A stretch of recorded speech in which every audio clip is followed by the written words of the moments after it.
Good morning and thanks for joining us. I'm Monica Coleman. Happy first day of October alongside meteorologist Brendan Minchef. Brendan, talk to us about the weather story going into this new month. Yeah, can you?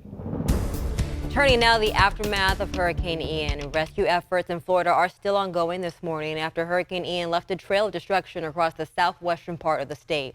Today, many of the coasts of South Carolina are waking up to similar destruction. Ian, now a post-tropical cyclone, is making its way inland. The storm hit the southeast as a Category 1 hurricane with 85-mile-an-hour winds. In Florida, officials still assessing the damage, the death toll rising to 33, making Ian the deadliest storm to hit the state in 6 decades. More than 2 million people still without electricity this morning. ABC's Justin Finch has more from Florida. Justin, you really just can't unsee the images of those babies in the hospital. Just devastating. Thank you for that report. Neighbors in Carmichael are still trying to process the seemingly random death of a retired plumber, Jim Raleigh. He was attacked and killed by a homeless man Wednesday. Governor Gavin Newsom had until midnight last night to sign or veto the remaining bills from this legislative session. While we are expecting more information on the bills signed yesterday, here are some of the ones he signed in the last few days.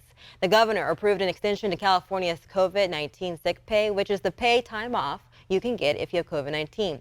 It was supposed to expire yesterday, but it has been extended until the end of this year. Employers must provide up to 2 weeks of paid sick leave to any full-time employee. One other bill signed was Scott Wiener's controversial bill, which protects patients, doctors, and parents who seek care for their transgender kids, essentially making the state a sanctuary for people who are seeking gender-affirming care. Coming up on ABC 10 Weekend Morning News, Pelotons popping up at a sporting goods store near you, where you can find a new bike next. And it's the first day of October and the holidays are closer than you think, while your Thanksgiving meal may cost you more than ever. That story coming up after the break.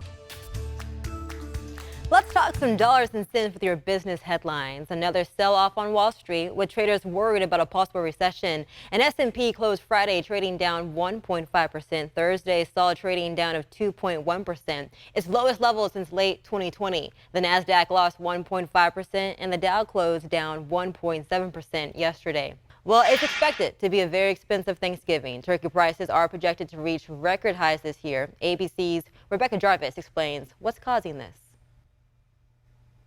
As California and the Sacramento region move towards a slow carbon economy, small and minority-owned businesses of all kinds will be affected by this complex transition. Right now, we take a closer look at the opportunities to help them adjust. Here's ABC 10's Laura Painter with more. The recent ruling by the Air Board to ban gas heaters is part of a larger mission for the state to get California to be carbon neutral by 2045. You'll remember the state just recently banned the sale of new gasoline-powered cars by 2035. All right, the clock reads 6:22. Let's talk some sports. High school football dominated on Friday night. Kevin John is standing by with a recap from all of the exciting games. Good morning and welcome back to ABC 10 Weekend Mornings. I'm Monica Coleman. Here are your headlines this morning. Hurricane Ian made landfall as a powerful Category 4 hurricane Wednesday, bringing with it damaging winds and flooding. Brandon Lewis from our National Verified team looks into how often major hurricanes hit the United States. This morning, we're getting a better idea about which issues are top of mind for voters in California. A new study by Public Policy Institute of California found inflation, the economy, and jobs to be among the biggest concerns. It has been more than 7 months since the Russian invasion of Ukraine. Now Russia has formally and illegally annexed occupied territory in eastern and southern parts of the country. This is creating fears of escalation in the war. Now Ukrainian refugees in Sacramento are reacting to the news. 45%. That's how much calls to Suicide Prevention Lifeline rose after the government made it a little easier to find help. In August, the 3-digit number, 988, went live. It's a 911 of sorts for those who are dealing with a mental health crisis. Now the state says it will provide sustained funding for 988 crisis centers. ABC 10's Van Tu explains. With the fall season right here, there's a unique corn maze that is now open in Modesto. If you came of age in the 90s, Clerks means something to you. The super beloved indie film written, directed, and starring Kevin Smith is back with its second sequel.